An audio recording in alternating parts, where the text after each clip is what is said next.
Hey pessoas, Bússola Pessoal Podcast começando, uma jornada emocionante de autodescoberta e desenvolvimento de marca pessoal.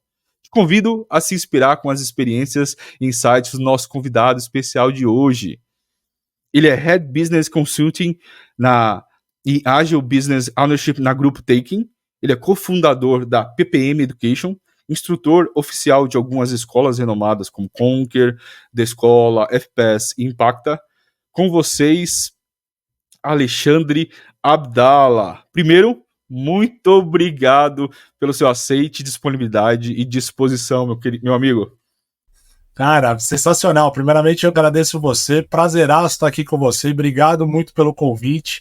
Tá com essa galera aqui sensacional, com todo o seu ecossistema. Espero aqui agregar e batermos um papo aí para colocarmos bastante pimenta, né? Nesse cenário aqui que nós vamos abordar. E, cara, mais uma vez, obrigado pelo convite. Prazeraço estar contigo aqui nessa jornada. Muito bom mesmo. É uma honra e prazer tê-lo aí. Então, fala um pouquinho mais de você, Alexandre, além da bio aí. Um pouquinho mais de você pessoalmente e profissionalmente. Show de bola, vamos lá. Bom, o pessoal no mercado me conhece como Abdala, né? Terrorista, Bin Laden e tal, essas coisas, mas meu nome é Alexandre Corsa Abdala. Eu moro aqui em São Paulo, na região da Zona Norte. Sou casado com a Patrícia Conde, da área médica, totalmente voltada à área de saúde. Tenho uma filhinha de 8 anos que vai fazer agora em dezembro, que é a Paola. Já desde pequeno colando post-it, né, tal, já trabalhando nesse cenário digital. Minha vida profissional sempre foi no cenário de tecnologia. Comecei no suporte, depois fui para a área de qualidade, depois fui para a área de serviços, fui para a área de projetos, depois gestão, diretoria, e de uns tempos para cá, mais ou menos de 2012 para cá, eu dei uma reviravolta, trabalhando muito forte como um agente de transformação, né? Como a gente coloca aí, hoje muito fomentado no mercado, como head de agilidade, trabalhando dentro das organizações, numa visão de negócios, tático, operacional, para ajudar nessa transformação digital. E não é só tecnologia, envolve pessoas, processos, desenvolvimento de produtos. E nessa jornada toda, eu passei por bancos, trabalhei no primeiro banco digital, que foi o Banco Original, passei pela Bematec, varejo, passei por uma empresa francesa chamada Bull, que hoje é a Atos, trabalhando com projetos de outsourcing, projetos do novo passaporte brasileiro na época, instalando em todos os aeroportos internacionais, com desenvolvimento de produtos e serviços. Depois passei pela Globo, passei pela TOTUS, que foi uma grande guinada que eu tive na questão de agilidade, né, de transformar a empresa num modelo ágil de trabalho, de fato, que hoje se perpetua até hoje. Tive a experiência na Globo, num processo de transformação da Globo que todo mundo está vendo. Então, como que é você trabalhar com agilidade numa área fora de tecnologia, né, fora de desenvolvimento de software e tudo mais. Foi uma experiência fantástica. Depois trabalhei na Certis, assumindo uma frente de Digital Product Squads, assumindo mais de 300 pessoas, tudo no desenvolvimento de produtos, serviços digitais, transformação ágil. E, atualmente, como você me falou na introdução, eu estou numa frente de negócio agora, como Agile Business Owner, trabalhando com uma área de Business Consult que nós estamos criando dentro da Take, Grupo Take, que é uma aceleradora digital, onde assumi esse desafio para trabalhar a visão de negócio, né? Ou seja, o que as empresas necessitam e como que eu posso ofertar produtos e serviços dentro do nosso portfólio de uma forma mais consistente, de uma forma mais correta. Esse é um pouquinho do meu ramo profissional. Sempre busquei me aperfeiçoar com liderança de equipes, formação de equipes, concepção de produtos, negociação. Dou aula, como você falou ali, da FPS, da Impacta, Conquer, The Escola, essas empresas, essas escolas, né, de inovação com conteúdos diferenciados. Já fui professor da FIAP também, onde me graduei, fiz MBA. Depois fui para Starts ali também, fazendo alguns cursos internacionais. Então, um pouquinho de mim aí nesse cenário totalmente voltado em tecnologia, mas hoje muito focado como agente de transformação, trabalhando na visão de negócios, né? Trazendo as necessidades das empresas para que, de fato, como que a gente opera isso no tático operacional de forma mais consistente. Além de ter a minha empresa, a PPM Education, uma empresa educacional, e também, como você, né, não tanto especialista como você, mas também dando meus pulos como consultor em LinkedIn, ajudando as pessoas a criarem marca pessoal, a usarem a plataforma de forma consistente, que nesses todos esses, acho que 15, 16 anos que eu estou na plataforma, me ajudou bastante e vem me ajudando a criar uma marca muito forte dentro do mundo corporativo. Esse é um pouquinho de mim aí relacionado ao Abdala. Uau, ótimo overview aí, Alexandre. E contando um pouquinho aí, a gente pegando um pouquinho mais na sua jornada pessoal, quais experiências e influências você disse que na sua infância aí poderam moldar aí tanto a sua personalidade quanto a sua visão de mundo? De alguma forma, teve algo da sua infância aí que te direcionou para o caminho e trajetória profissional que você teve? Cara, teve. Como eu sou filho único, meus pais sempre, desde cedo, trabalhavam muito e eu, conforme eu fui crescendo, não tinha condições de ficar com babá, ou não tinha condições de ficar com ninguém, a não ser com a família. Eu ficava muito com a minha avó, né? Fui criado muito com a minha avó. E quando minha avó faleceu, isso foi um trauma muito forte para mim, porque eu era muito colado com ela. E eu tinha para em torno de 11 a 12 anos. E nessa idade, eu já tive que ter o impacto da vida, ou seja, começar a ficar sozinho, começar a se auto-organizar, começar a fazer os deveres, ser alguém ali, né, dar o devido apoio, porque meus pais trabalhavam o dia inteiro, eu só chegava à noite, então eu ficava muito sozinho em casa. Pegava ônibus, comecei a pegar ônibus com 12 anos de idade, andava sozinho na rua com 12 anos de idade, já fui assaltado, então, mas tudo isso foi me levando para um cenário muito forte de auto-organização, né? Ou seja, se eu não fizer por mim, quem vai fazer? Como que eu vou me aprimorar? E nisso eu fui calejando muita coisa, fui ganhando experiência, fui entendendo as malícias do mercado, fui me relacionando com pessoas, sou uma pessoa que pega uma amizade muito forte, fui tendo uma autoconfiança de liderança muito forte, então eu sempre, desde pequeno, até jogando futebol, eu sempre gostei de ser capitão dos times, né? Eu sempre tinha essa referência. Então esse impacto que eu tive familiar, ele me ajudou muito, né, no que eu sou hoje, né, numa trajetória de liderança, numa trajetória de autorresponsabilidade, numa trajetória de gerenciamento, que a gente fala muito, né, porque hoje as pessoas elas não foram preparadas para ter autonomia, elas foram preparadas para ter chefe. Então agora a gente está passando por uma disrupção muito forte de ter autonomia, mas as pessoas travam, porque elas não foram preparadas. Então, por um trauma de infância, eu comecei a ter essa autonomia, esse autogerenciamento desde cedo. Isso me ajudou muito a chegar onde eu estou hoje, e isso vai me fortalecer cada vez mais, né? E passo isso para minha filha, passo isso para minha esposa, para as pessoas que estão ao meu redor, para os meus alunos, para as minhas equipes. Então, se for um fator marcante de infância, é isso que eu posso te falar que está me ajudando pra caramba atualmente. Alexandre, você levantou uma bola muito, muito interessante aí, que você falou que as pessoas não estão preparadas para a autonomia. Exato. O que você encara como esse ponto aí? O porquê que as pessoas, né, principalmente o mercado de trabalho, pessoas que estão começando ou já estão, né, nessa área, tem tanta essa dificuldade de autonomia? É questão da cultura e mercado, ou será que é algo de educacional ou algo que a pessoa tem que aprender aí na vida? Os pontos que você citou, eles têm uma correlação muito forte. Agora, a gente tem que entender que nós estamos passando por revoluções. Se a gente pegar as 4 revoluções industriais que nós estamos nessa 4ª revolução, as 3 primeiras, elas foram disruptivas em questões de tecnologia e questões de comportamentos. Mas, se a gente pegar as 3 primeiras, elas tinham um cenário muito de hierarquia, né? Ou seja, você tinha lá o Olimpo, diretoria e tal. E se você parar para pensar, a gente não tinha tantos cursos de liderança como a gente tem hoje, né? Ou seja, separar tem muito curso. Então, o que significa? Com base nessa 4ª revolução, que nós tivemos uma disrupção tecnológica muito forte, a informação está na palma da mão. Hoje a informação está muito mais fácil se a gente pensar 15, 20 anos atrás. Com isso, você quebra alguns paradigmas que eu não vou ensinar você, porque se eu te ensinar, você vai fazer melhor do que eu. Se eu te ensinar, as pessoas vão ser melhores do que eu. Você fica numa zona de conforto. Então, as gerações passadas, elas tinham, cara, o que eu sei de conhecimento é meu e eu estou garantido no emprego. Hoje, não. Como essa informação está muito pulverizada, e isso é legal, você tem que fazer o que a gente chama de lifelong learning, aprender a todo momento coisas novas. Com isso, você acaba tendo mais competitividade no mercado de trabalho. E nisso, as pessoas que nós fomos doutrinadas, a minha geração é a sua, elas sempre foram doutrinadas a fazer um colégio, uma faculdade para trabalhar numa grande empresa. Mas a gente não foi doutrinado para ser empreendedor, a gente não foi doutrinado para ser líder, a gente foi aprendendo tomando porrada. Essa é a grande realidade.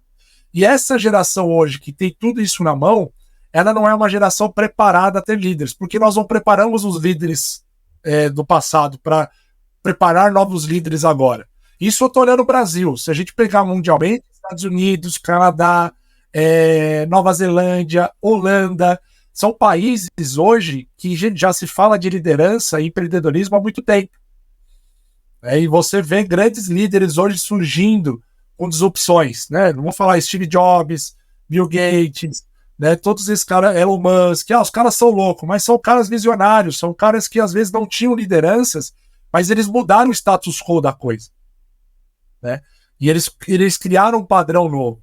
O Steve Jobs era um cara que tinha uma liderança nata? Não, ele era um péssimo líder, mas ele fazia as pessoas ao seu redor ter uma visão diferente do mundo.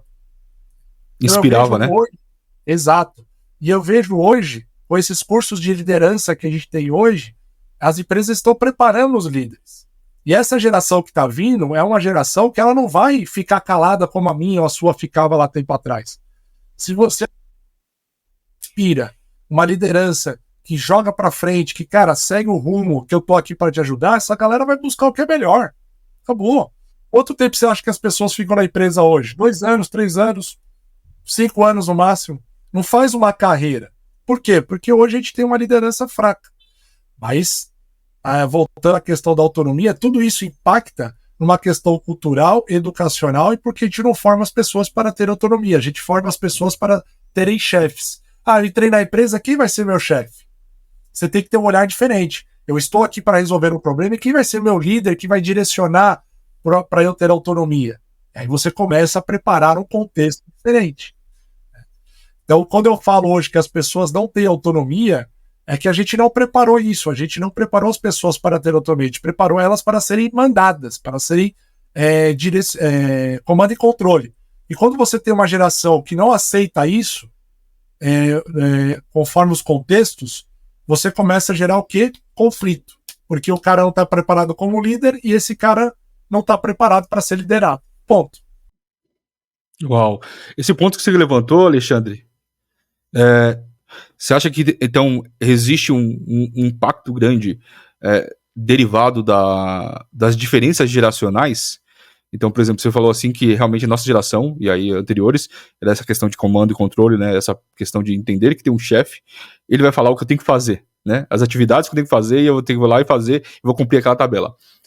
E hoje as gerações já estão mais com liberdade, ou entendendo que tenham mais essa autonomia para fazer, e pessoas de guiam, né, questões mais de, como se fossem mentores, né, guiando você isso, e aí essa dificuldade também da geração que não teve isso, que estava mais acostumado com comando e controle, com a geração que era mais aberta, mais autonomia para fazer as coisas, até mesmo por nível de propósito, e isso tem uma colisão grande. A geração impacta muito nisso? Impacta. Agora, nessa geração, por mais que nós temos toda a informação na palma da mão hoje, né, nós estamos numa era do conhecimento, né, a revolução industrial que a gente vive hoje, a gente chama da era exponencial, uma era do conhecimento, porque eu conheço você em 5 minutos, através de onde? Das redes sociais. A galera que está nos assistindo conhece através das redes sociais. Então a informação hoje ela está muito disponível, legal. Só que essa geração que está hoje, ela é uma geração que não foi preparada para tomar decisões, para ter autonomia. Então é uma questão cultural. Agora, não foi preparada por quê? Porque as gerações passadas também tiveram um conceito de liderança que é comando e controle. E aí você começa a ter os atritos. Né? Se você vai no comando e controle para uma geração que não aceita, que tem mais uma liberdade, você começa a ter os devidos problemas de conectividade. Agora, hoje, existe um perigo, porque muitas vezes a nova geração faz um pouquinho disso aqui e já quer ser diretor de empresa, né? Já quer ser presidente. E não tem uma experiência que você tem que calejar um pouquinho. Você tem uma rampagem disso, você tem uma rampa de aprendizado. Então, às vezes, você aprende mais rápido. Lógico que as pessoas hoje, a gente aprende muito mais rápido do que a gente aprendia 10 anos atrás, mas você tem um tempo. Cada ser humano aprende dentro do seu tempo, da sua forma de aprendizado. Então, esse é o grande dilema que a gente tem hoje. Por isso que a gente fala que a geração atual, ela tem informação, mas ela não está preparada para ter o poder ou até mesmo a autonomia para essas informações. Ela precisa ser guiada, ela precisa ser orientada. Por isso, desses cursos diversos, que eu acho fantástico, mas você tem que também fazer um funil de liderança, porque senão é mais do mesmo. Você faz um curso aqui, o outro tá falando a mesma coisa, tá, beleza. Entendeu? E você, por mais que você faça curso, não é a Maria do Harry Potter que amanhã eu vou ser um líder nato. Se você não for líder nato, você vai se aperfeiçoando, mas também chega um limite. Eu já vi várias pessoas hoje que são diretores, presidentes, que antes eram especialistas, eram caras técnicos, e foram aprendendo. Como também caras que eram super técnicos, cara, eu não quero ser líder, eu quero ser líder técnico. Beleza, zero problema. Entendeu? Esse é o ponto crucial da coisa. Muito bacana, Alexandre. Ainda puxando o gancho desse ponto, e até você mencionou aqui, sobre a questão de, justamente hoje, existe mais agilidade, mais informações, mais entrega das pessoas, tanto, existe empresas, né, contrato bilateral entre empresas e pessoas, e antes gerações, vamos pegar gerações não tanto atrás, na década anterior, ou até mesmo no século anterior, a maioria das pessoas ficavam na empresa por muito tempo. Longos períodos, e faziam carreiras, né, lá dentro. Esse era o prazo. Hoje em dia, você vê que realmente tem, e você olha startups, grandes big techs aí por aí, cada vez mais, o máximo aí as pessoas ficam 2 anos, né, e cada vez mais tem estudos aí voltados que em 2 anos você consegue entender todo o escopo que a empresa entrega e tudo mais. E muitas vezes também tem a questão de, nesse período, você já conseguiu entregar e já fez o que você realmente tinha para entregar naquele local, né? E até outro momento você vai estar focando na sua carreira. Como você enxerga isso? Porque hoje nem sempre, como você falou, tem gerações que não estão preparadas para tomar decisões, tem gerações que não estão preparadas para ter autonomia, mas ainda tem pessoas que estão guiando empresas para frente, né? Para uma nova evolução, para uma nova era, mas usando recursos e mindset, pensamentos de antigos. Sim. Como você vê isso? Você acha que como seguir isso? Você acha que é interessante esse ponto de empresas entenderem que realmente são cada vez mais, as pessoas vão ter períodos curtos, mas com entregas que geram valor, e aí tudo bem com isso, do que realmente querer pessoas de novo de carreiras longas por aí. Não estou dizendo que isso é errado ou certo, mas é questão de perfil. Exato. Eu acho que, de novo, é tudo momentos, né? Todos os nossos pais, amigos, etc., tios que fizeram carreira, se aposentaram em empresas, zero problemas. Nesta quarta revolução, e vão existir quinta, sexta, o mundo está mais dinâmico. Então, as empresas, os grandes desafios das empresas hoje para reter talentos é você desafiar esses talentos. Você não ficar na zona de conforto. Então, quando a gente fala de lifelong learning, quando eu entro numa organização, eu entro para resolver um problema. Eu não entro para receber kit, para fazer serviço de massagem, para jogar videogame, etc. Tudo isso faz parte de um ecossistema de descontração e de você manter a concentração e de uma forma lúdica, de uma forma descontraída. Mas o seu objetivo é trazer resultados, é resolver problemas. No momento que você não está sendo desafiado mais, você cai numa zona de conforto. Isso é perigoso. E aí, essa nova geração, ela não fica acomodada. Isso é um ponto positivo dessa nova geração. Ela sempre quer mais, ela sempre quer aprender mais. E as nossas gerações estão aprendendo isso também. Né? Eu vejo pessoas hoje eu tô com 40, eu vejo pessoas 41, eu vejo pessoas com 50, 55, que, cara, hoje estão fazendo MBA, estão fazendo outros cursos, estão fazendo teatro, estão fazendo coisas que nunca fizeram na vida porque estão se reinventando. Isso é show de bola. Agora essa nova geração já veio com essa escola. Então, o grande desafio hoje para você reter talentos é você desafiar. E se você não desafia, se você tem uma liderança ruim, cara, 2 anos, 3 anos, ou essa galera vai para outra empresa ganhar mais, ou vai para outra empresa para ser desafiada, vai fazer intercâmbio, vai conhecer outros países. Então, a forma de como você conduz isso, ela é muito importante, porque o grande ativo das organizações são o intelecto humano. Né? Sempre foi, mas agora é muito mais. Então, se você não desafia, se você não tem uma liderança próxima, você não tem uma mentoria muito forte, essa galera, ela dispersa de uma forma consistente. Mas a pessoa que fica 2 anos, 3 anos numa organização, ela não veste a camisa. Pelo contrário, não adianta você ficar 20 anos e achando que está vestindo a camisa. Né? Se você não entrega resultados, você fica no mesmo setor há 20 anos. Agora, se você tá nessas 3 anos de empresa e vou trazendo resultados, mas chega um momento que falou, cara, tô fazendo a área de TI, eu quero fazer culinária. Beleza. Né? Vai fazer o que te faz feliz. Agora, precisa de uma mentoria, precisa de um direcionamento profissional, que é isso que eu vejo que falta muito. Eu faço mentorias, eu faço direcionamentos de vários profissionais hoje que eram de tecnologia, foi fazer medicina, foi fazer advocacia, foi se especializar em mídias sociais. Acabou, entendeu? Então, eu, por exemplo, vou dar o meu exemplo. O máximo que eu fiquei numa empresa hoje foi até 9 anos. O máximo que eu fiquei. Ou eu saí, as empresas que eu saí foi por má gestão, falou, cara, aqui eu não fico. Né? Ou eu saí por questões de demissões mesmo, cara, não dá, temos que cortar e etc. Como também eu saí para novas oportunidades. Legal. E sempre saí de portas abertas. Por mais que os meus líderes, foram poucos, mas que foram ruins, eu sempre saí de portas abertas. Por quê? Porque a sua marca pessoal é muito forte. Você tem que frisar muito bem a sua marca pessoal. E aí você deixa um legado, bom ou ruim, mas aquilo te serve como experiência.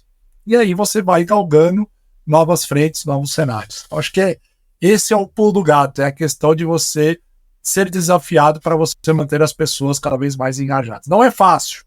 Não é fácil. Não tem receita de bolo, não tem curso em Harvard, não tem aquela certificação de 100 mil reais. É dia a dia, é contexto, é cenários. Eu já tive pessoas que, mesmo fazendo isso, resolveram partir para novos desafios, mas depois retornaram. Mas retornaram não tão muito pela empresa, mas sim pelo líder. Né? Pela pessoa, pô, quero voltar a trabalhar contigo. Então, é isso. Acho que esse é o ponto. Eu concordo bastante com o ponto que você levantou, Alexandre.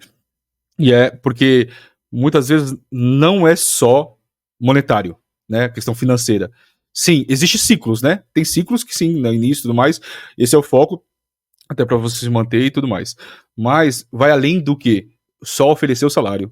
Vai além de que só oferecer benefícios, ou uma sala de descompensão, ou algo bonitinho para que a gente poste, ou principalmente esse que a gente está bombando cada vez mais, esses kits, né? Quando a pessoa entra. Então não é a mochila, nem a marca do não é o fone de que você vai ouvido, trabalhar. não é o mouse, não é isso que vai te realmente segurar lá. É o desafio, né? O desafio de resolver um problema, é o desafio de que você realmente, com isso, você vai ter que utilizar cada vez mais de lifelong learning, que você vai aprender não só a habilidade técnica seu, mas como você resolver isso com as pessoas, como se relacionar com outras áreas e você conseguir resolver esse problema. Então esse desafio realmente é algo que move, né, muitas pessoas e não tem como. Qualquer ciclo que você esteja, desafio vai te mover. Então esse ponto é muito interessante e aquela história, vale né, muito a pena a gente ressaltar aqui. Se você não jogar o jogo, ficar só na trincheira, não tem graça. Você tem que jogar o jogo com uma porrada, cara. É só assim que a gente consegue, né? Boa, muito bacana. Retomando um pontinho da sua jornada aí profissional, quais foram os seus primeiros passos ali? Onde você começou aí na sua jornada profissional? E aí depois você depois dá um pulo aí para direcionando aí quando você definiu aí alguns pontos que a gente vai seguindo. Carreira profissional, comecei vendendo filtro Europa como vendedor. Vendedor? Olha isso. Fui vendedor.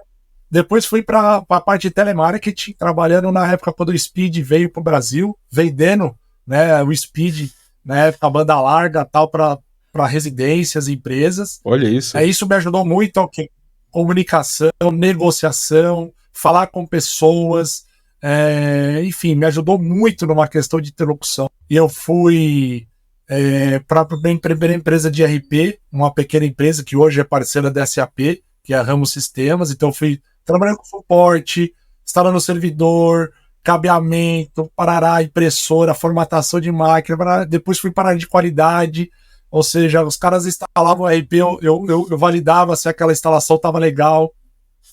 Depois eu fui para gestão de projetos, onde foi a primeira vez que eu gerenciei projetos e trabalhei com pessoas, gerenciando pessoas, né, propriamente dita daqueles projetos. Depois fui coordenador e gerente de desenvolvimento de software. Então, toda essa bagagem de relacionamento, eu falo, puta, agora eu vou cuidar de equipe, vou formatar a equipe, vou mentorar a equipe. E errei bastante, como também acertei bastante.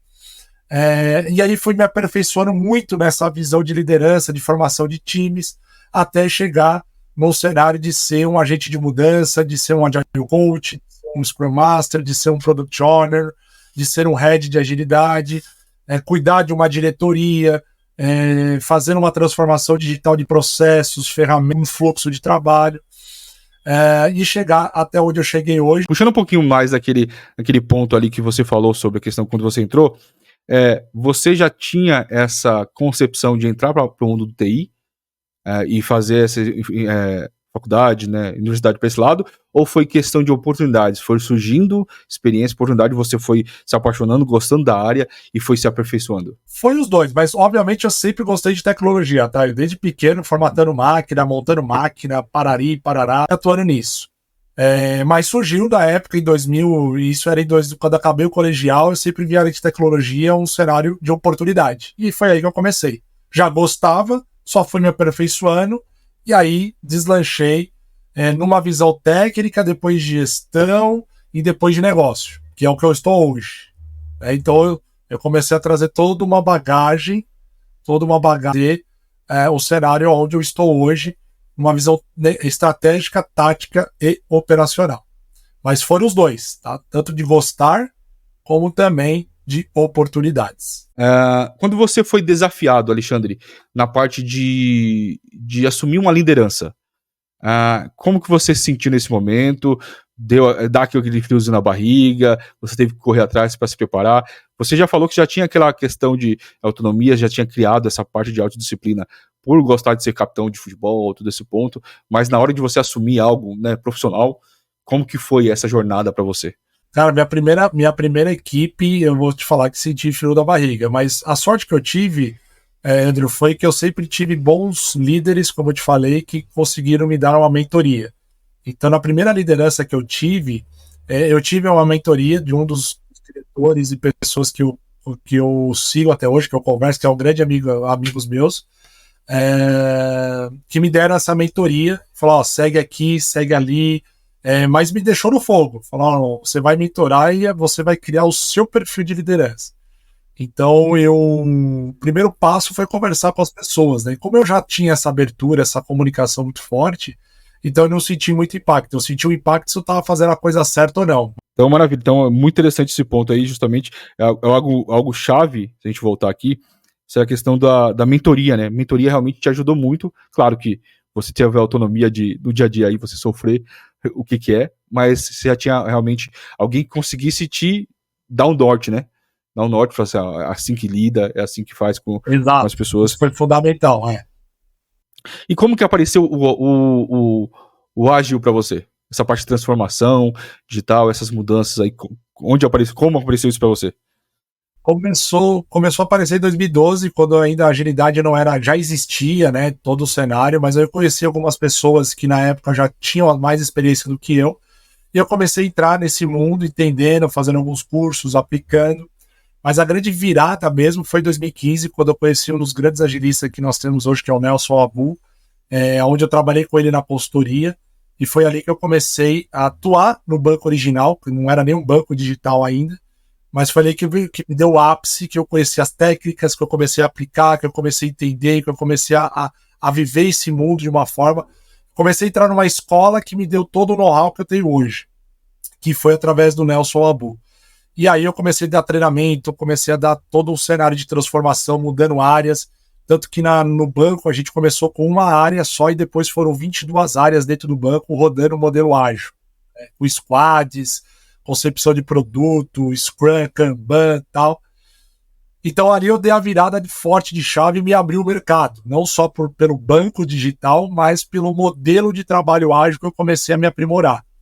E aí foi fazendo certificações, fui estudando, fui fazendo tanto aqui no Brasil quanto fora, e aí eu fui levando isso também para dentro da marca pessoal, né? Eu fui criando o Alexandre Abdala como um dos grandes agilistas naquele momento, e no Brasil, né? Então eu comecei a criar a minha marca, mas com dados e fatos, com erros, acertos, e aí eu cheguei aonde, lógico, sou pequenininho, mas eu consegui ganhar uma marca que graças a Deus eu consigo me posicionar como um agilista com cases de mercado, né? Maravilha. Esse ponto que você colocou aí, essa parte do ágil, né, na agilidade, nesse ponto dá para ver que claramente foi um ponto de inflexão, né, na sua jornada aí, na sua carreira. E foi nesse momento aí que você começou, não só, claro, você trabalhando com empresas e tudo mais, mas que despertou para você criar a PP Education? Foi nesse mesmo período? A PPM Education ela foi criada em 2014 numa deficiência que eu mapeei de treinamentos. Então, sempre gostei de dar treinamentos, etc. Falei, pô, cara, vou abrir uma empresa para fazer cenários educacionais, consultorias de transformação, tal, mas muito focado em educação, né? Então foi aí que me despertou para abrir a PPM Education, e graças a Deus até hoje, aí vai fazer 10 anos, ano que vem, firme e forte. E é um cenário que eu penso, quando me aposentar da indústria, né, seguir no ramo educacional, seguir dando aula, palestras, trabalhando como consultor educacional, porque a educação é um cenário que eu vejo que nunca vai sair de moda ou que nunca vai estar em crise, porque se a gente não se educar, a gente não sai das crises, né? Então, esse é o meu objetivo de vida, daqui fazer um mestrado, depois, quem sabe, o doutorado, mas trazer toda essa bagagem que a gente tem de indústria para o ramo educacional, para treinar novas gerações e por aí vai. Mas foi daí que surgiu a ideia de criar a PPM Education. Como que é você gerir, né, a sua marca pessoal, sua trajetória e sua parte profissional, tá? Quando a gente fala assim, com essas multifacetas. Por que eu coloco esse ponto de multifacetas? Porque não é o cara que tá atirando para todo lado, tá? Então você tem a faceta do professor, que você já foi por um bom período como professor. Você tem a PPM Education, que não só a parte de treinamento, consultoria, mas você é o cara que fundou aquilo lá, então tá na parte administrativa além disso, que é o empreendedorismo, mas também é um cara que é um executivo, é um líder aí de empresas e tudo mais. Como que é equilibrar essas facetas aí para você como profissional? Exato. Bom, acho que o segredo é priorizar e se auto-organizar, né? Se a gente usa isso para fazer com que as empresas executem o modelo ágil, nada melhor você executar isso no seu dia a dia de trabalho, né? Então, eu acho que são dois pilares muito importantes. É você ter foco, você ter auto-organização e você saber separar muitas coisas, né? O que é um lado empreendedorismo, o que é o lado executivo e obviamente, se posicionar isso no mercado para que fala, nossa, muito bem que você colocou, é o cara que faz múltiplas coisas e acaba não fazendo nada, né? Então, que a gente vê isso muito no mercado. Então é você priorizar. Você resumiu muito. São 3 focos que eu tenho muito bem definidos, que eu não tenho nada de interferência. Se eu tiver alguma interferência, ou eu mato uma coisa e faço outra, priorizando naquele momento, né? Ou se der para fazer as duas que não se conflitam com cenários de interesses, etc., beleza. Mas eu priorizo muito isso. E é óbvio, com a ajuda da minha esposa também, que ela tem o cenário dela de saúde, que eu também apoio, e ela me apoia também nessas frentes. Então, é isso, é você saber muito bem o que você faz e como se posicionar no mercado, né? Então, eu aprendi, conforme esse tempo, a ter 3 cenários muito bem definidos, porque aí fica fácil até mesmo para você, quando me conhecer, para eu me apresentar para o público, e principalmente pelos cases que eu tenho e bagagem que eu tenho comprovado. Então, o resumo é esse. Esse é o segredo. Muito, muito bem declarado aí, Alexandre. Até porque eu coloquei, e é para deixar claro para o público, que justamente é multifacetas. Por quê? Se você for olhar a jornada, vai lá no LinkedIn lá do Alexandre, vai olhar um pouquinho da jornada dele profissional, você vê essas multifacetas, ele como empreendedor, com a parte da PPM Education, ele como professor e ele como executivo, ele tem um core por trás do que ele faz. Então, ele ensina, né, novas pessoas e alunos e tudo mais, a falar sobre a metodologia ágil, a agilidade na sua vida. Na PPM Education, ele consegue dar consultoria, treinar pessoas para como implementar isso nas suas empresas, né, e a transformar essa parte das metodologias dentro da empresa, e como executivo, ele também guia pessoas dentro das execuções. Então, ou seja, é a mesma coisa, só que multifacetas de como fazer. Então, ou seja, ele não está atirando para todo lado, não é multifocal, ele está energia, é algo, a essência, só que aí ele mostrando produtos e serviços de forma diferenciados do que o core que ele entrega. Então isso que é claro que é para você definir, e por isso que você bem levantou, que você começou a trabalhar realmente sua marca pessoal, né, Alexandre Abdala aí como um grande agilista, em todas as frentes, porque é o cara que consegue implementar, é o cara que consegue guiar uma equipe, é o cara que consegue transformar isso em qualquer outra empresa, e claro, ensinar aquelas pessoas que estão começando sobre isso. Exato. Então você vive, o que você colocou muito bom, que é não só priorizar e auto-organizar, mas você viver isso na prática. Exato. Porque hoje em dia, a gente tava falando em off, né? Mas é interessante, porque muitas pessoas vendem muitas coisas, mas quando você vai olhar a pessoa e, né, o que ele entrega pra ele não faz. Sabe aquela questão de casa de ferreiro, espeto de pau? Espeto de pau. Então é complicado. Então a gente vai ver aí hoje no mundo do marketing digital, no mundo do conteúdo, no mundo da entrega, mesmo na parte de conteúdo e professores e tudo mais, muitas pessoas se declaram, né, de várias formas, mas você não consegue investigar como que são as pessoas. Como você encara isso, Alexandre? É muito bem colocado. Quando eu falo de incorporar, eu sempre tenho uma hashtag chamada agilidade na veia. Ou seja, tem que estar na corrente sanguínea, né, cara? Você tem que incorporar, você tem que possuir isso, você tem que injetar isso no dia a dia. E, obviamente, além de você fazer isso pessoalmente, você gera cases e notoriedade para você colocar outra pessoa, outra empresa a fazer também. Senão fica aquela coisa de marketing barato, né? E é o que você muito bem colocou. Hoje em dia a gente tem que tomar esse cuidado, a gente tem que tomar esse crivo de análise, porque todo mundo faz, a informação está aí, a inteligência artificial está aí, então você não acaba tendo a confiança e a substância daquilo que você está passando. Principalmente quando você faz serviços e produtos digitais, você tem que ter notoriedade, você tem que saber o que você está falando. E se você não sabe, você vai atrás aprender, né? Porque a gente não sabe tudo, mas quando você coloca isso na mesa, você já muda o contexto de como as pessoas estão te olhando.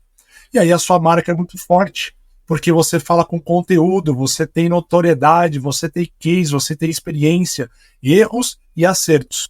É como se eu brinco como se fosse um relacionamento. Eu tenho, hoje com a minha esposa, 24 anos de relacionamento. A gente tem acertos, a gente tem erros, a gente tem maturidade, a gente tem uma série de coisas que ao longo do tempo fez a gente calejar e criar cases. Então você cria essa notoriedade, você fala com propriedade, mas nem tudo a gente aprende, nem tudo a gente vai saber. É um lifelong learning. Mas só de você trazer isso na mesa já te dá uma marca muito forte. Esse cara tá sabendo o que tá falando. E aí, se esse conteúdo tá te inspirando, se ele tá repercutindo de alguma forma em você, te convido aí pro famoso triplo C, né? Curte, comenta e compartilha. Curte aí porque não te custa nada, vai. Comenta, eu quero saber o que você tá achando do episódio. E claro, compartilha. Eu sei que já tem alguém em mente aí que você vai compartilhar esse episódio. E claro, não podia deixar de se inscreva no canal. E outra, para não perder os próximos episódios, ativa o sininho daqui. Voltando lá, Alexandre, algo muito interessante que eu queria ver com você é essa questão do quais são os valores, né, que norteiam você, tanto na vida pessoal quanto profissional. Sempre quando eu brinco, né, com a galera que começo a formatar os times, a gente tem um cenário de personal mapping, né, de mapa de personalidade. E eu sempre trago 3 fatores primordiais quando eu falo de valores: ética, sinceridade e transparência. Isso são pontos. Nessa vida profissional, aquela questão de você se posicionar para as pessoas gostarem de você de uma forma totalmente errônea, ou de puxar o saco, ou você tem que você tem que ser você. Então, essa transparência, essa sinceridade, essa ética profissional são pilares que eu levo para minha vida, tanto pessoal quanto profissional, porque uma vez que um desses valores ele é quebrado, ou dentro da organização eu não fico mais, ou até mesmo por um cenário de relacionamento ou de amizade, eu não curto mais. Tanto que nessa pandemia, se a gente levar em consideração o que aconteceu, e eu fiz muitas reflexões de pessoas que eu conhecia bastante que o cara não agrega nada na minha vida, né?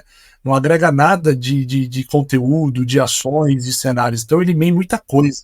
Me fez repensar, de fazer aquela limpa de relacionamentos, de cenário.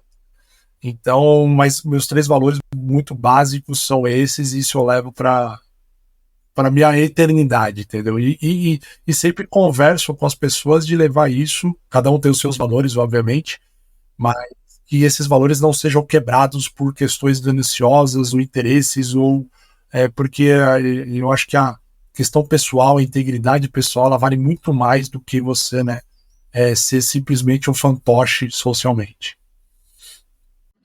Muito bom esse ponto que você colocou, Alexandre. E aí, você falou realmente aí de não só os cores, né, de valores que você tem que ter, mas ser você também, né? E aí a gente pode bater também na tecla aí, questão da autenticidade, né? E às vezes, muitas vezes, as pessoas estão tirando do significado real do que é autenticidade, ser você mesmo. Ser você mesmo não quer dizer que você vai anular totalmente o relacionamento com as pessoas. Então você não pode ser o cara. O ponto que você colocou aqui de sinceridade não quer dizer que porque você é sincero, você tem que ser grosseiro. Ou com falta de educação. Entendeu? O nível de respeito. Então é muito bom. Então seja você, mas que você não consiga pisar no calo do outro. Então esses são pontos muito essenciais e valores que vale a pena realmente refletir e falar sobre esse ponto. O Alexandre, olhando na sua trajetória, principalmente aí se for ver como professor mesmo, pode ser professor na PPM Education ou até mesmo você como executivo, quais desafios e obstáculos aí que te surgem à mente aí que forem realmente desafiadores para você? Olha, eu acho que no ramo educacional foi uma coisa que eu descobri muito em 2015, quando eu comecei a dar aula na FIAP. Né? Eu comecei como monitor e já me jogaram, já no primeiro dia, cara, você vai assumir uma turma. Eu falei, nossa, mas já nem... Já fui lá, joguei e acabou. E ali foi um impacto muito forte que eu comecei a entender como que é gerar aula, chamar a atenção da galera, porque eu já sentei do outro lado, né? Então a gente sabe, pô, o que esse grandão aí vai falar?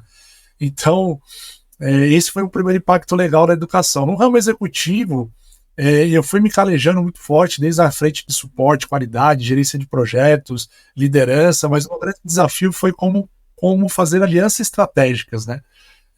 Principalmente na época da TOTS. Então, imagina 22 segmentos, onde 19 segmentos você chega com um modelo ágil de trabalho, com um cenário totalmente diferenciado, e fazer com que diretores, VPs acreditem no seu trabalho, acreditem que aquilo é o caminho, né? Então, fazer alianças estratégicas, às vezes seguir uma política de, putz, você está muito louco naquilo e você não aceita. Às vezes você tem que dar 10 passos para trás para dar 20 para frente. Então eu aprendi também a ser político em alguns cenários, sem quebrar os meus valores, mas ser político às vezes é estratégico, é necessário. Então eu aprendi muito isso. E até mesmo sendo no mundo pessoal também. Então, para esse cenário executivo, me ajudou muito e tem me ajudado muito a quebrar essas resistências, principalmente do lado mais estratégico, né? Mais esse level e etc. Saber falar a língua, né? Trazer essa galera para o seu mundo. Então, isso me ajudou fantástico nesse tempo. E no ramo educacional foi isso. Então, as duas coisas acabaram juntando para que eu consiga ter um repertório, um posicionamento muito forte atualmente. Então, foi esses os cenários. Aí, obviamente, quando eu falo de empresa, da PPM Education, que é minha empresa empreendedora, é uma junção do ramo educacional com o ramo corporativo. Sim. Ótimo. Agora, levantando uma bola para você aí, Alexandre, para você cortar, o que você tem achado aí da IA? E de quanto estão bombando aí na rede e tudo mais, e principalmente aí, se a gente for colocar aí dentro da agilidade ou qualquer outra parte, quando a gente pensa de profissional, o que você pensa aí dessas ferramentas, ou até mesmo do comportamento das pessoas para com o uso? Eu acho que a questão de inteligência artificial, da forma como a gente está hoje, eu vejo que é uma das grandes evoluções que a gente está vivendo, né? A gente viveu as evoluções do celular, evoluções da internet, eu acho que é uma das grandes opções, ela vai mudar o mercado, ela vai mudar conceitos, empregos, etc., mas força também nós nos apropriarmos de como utilizar, de como usufruir. Então, eu vejo sempre para o lado bom. Lógico que tem o lado obscuro da força, que as pessoas vão usar isso para se autopromoverem, mas isso não se sustenta. Então, olhando tecnologia, eu acho fantástico a questão de você aprender a utilizar e ter ferramentas que possibilitam uma melhor produtividade do seu trabalho, excelente, mas não substitui o fator humano, né? O fator humano sempre vai prevalecer de como utilizar essa inteligência artificial em prol de um benefício maior, que é melhorar o ser humano, né? Em serviços, tanto em saúde, varejo, melhorar a vida das pessoas. Acho que é isso que é o mais importante. Então, hoje eu estou me especializando muito em inteligência artificial para ver como que eu uso isso no meu dia a dia de trabalho e principalmente como que eu uso para gerar resultados, como que eu uso para melhorar meus serviços, a minha empresa onde eu estou trabalhando, a minha empresa pessoal e também o meu dia a dia profissional e pessoal. Então essa é a minha opinião sobre inteligência artificial hoje, e eu vejo que a tendência cada vez mais, vai existir outras opções, vão existir, mas hoje a IA ela está bem forte porque se abriu, então isso gera oportunidades imensas dentro do contexto. Então acho que a gente tem que aproveitar dessa forma. Quando você fala sobre essa questão de fator humano, você fala bastante sobre a questão do relacionamento entre as pessoas, o cuidado, a forma de se relacionar com elas? É esse ponto que você quer? Também, mas eu falo quando o fator humano, que o fator humano controla a tecnologia, né? Que a gente fala da Skynet. A Skynet vai demorando no mundo. Inteligência artificial. Cara, a inteligência artificial ela é doutrinada, ela é criada, ela vai se aprendendo conforme o tempo ela foi evoluindo.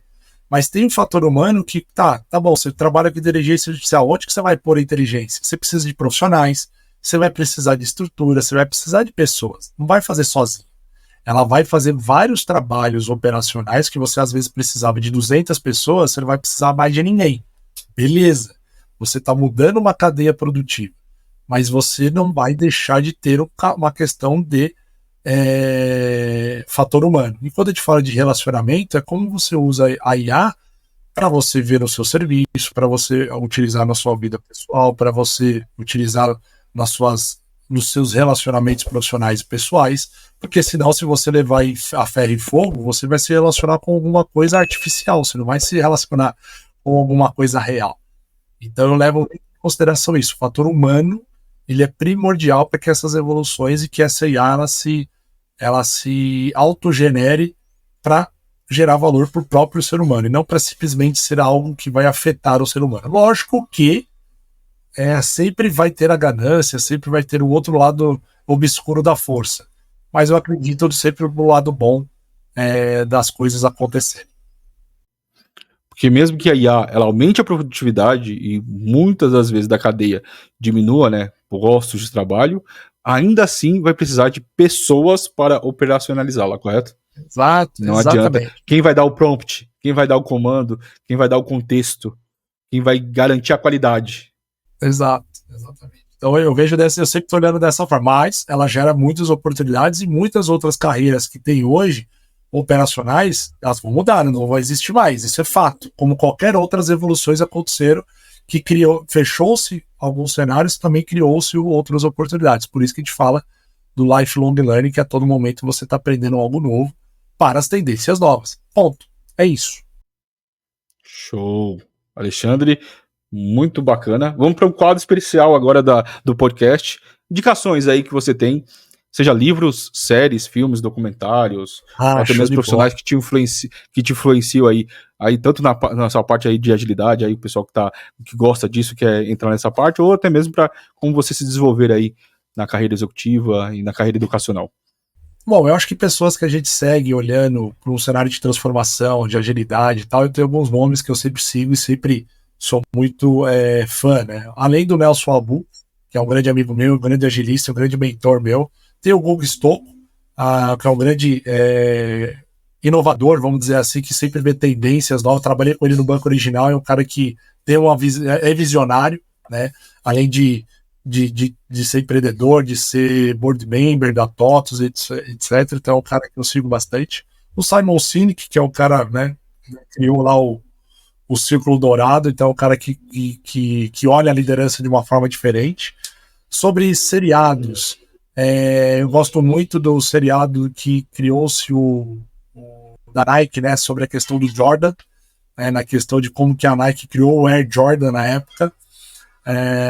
Então conta uma história de liderança, de persuasão, de negociação, de mercado. Então é sensacional, além de alguns seriados de ficção científica, né, como Black Mirror, inteligência artificial, que conta, né, como que usa isso num cenário forte humano. E livros, eu gosto muito, além de livros de agilidade, aquele da Carol Dweck, chamada Mindset, né, como que você sai do mindset do tradicional para o mindset do crescimento. Eu acho que aquele livro é um divisor de águas no sentido de como a gente tem que se comportar nessas revoluções industriais, né, e principalmente agora. Então, livros de agilidade, livros de produtos, etc., todos são importantes, mas um divisor de águas que eu li muito foi esse mindset. Ele falou, cara, como que eu tenho que pensar as coisas, como que eu tenho que não me sabotar e criar os cenários de uma forma diferente. Então esse livro eu indico de cabeceira para todo mundo. Muito bacana. Muito obrigado aí pelas indicações, Alexandre. Quero agradecer aí pela presença, pela disposição, pela generosidade intelectual aí de estar contribuindo, de estar realmente conduzindo as pessoas aí para um novo visão, né? Eu sei que a minha mente está explodindo, mas eu creio que também quem vai estar ouvindo aí vai ter um direcionamento muito importante, claro, para você seguir aí o Alexandre, todas as informações vão estar na descrição do vídeo, todas essas indicações vão estar por aqui também. As suas últimas palavras aí, Alexandre, pessoal. Bom, primeiramente, obrigado mais uma vez pelo espaço. Galera, sensacional estar aqui com vocês. Espero ter gerado conteúdo de qualidade, de valor para vocês. Se conecta no LinkedIn, o Andrew vai passar aí todos os contatos, vamos nos comunicar, vamos nos interagir, network é fantástico.